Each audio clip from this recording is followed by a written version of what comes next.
तर सोलापुरातील पूरग्रस्तांना मदतीचा हात देण्यात आलाय। करुणा सेवा ट्रस्ट आणि शिवसेना वैद्यकीय मदत कक्षाकडून संयुक्त मदत करण्यात आलेली 27 प्रकारच्या जीवनावश्यक वस्तूंनी भरलेला मदतीचा ट्रक सोलापूरकडे रवाना झालाय। शिवसेना नेते मंगेश चिवटे यांनी या संदर्भात माहिती दिली आहे।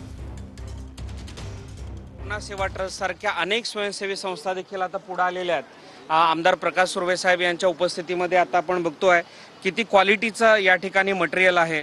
आपण जर बघत असाल तर या ठिकाणी 4699 रुपये किमतीची ही पॅन्ट आहे।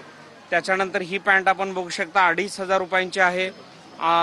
अशा पद्धतीनं क्वालिटीचं आणि नवं कोरं थेट यूज क्लोज नाहीत, हे नवे कपडे या ठिकाणी वितरण करण्यात येणार आहे। करुणा सेवा ट्रस्टनं अतिशय क्वालिटीचे ही भांडी देखील 3000 लोकांच्यासाठीचे सेट केलेले आहेत। यासोबत अन्नधान्य देखील किट या ठिकाणी तयार करण्याचं काम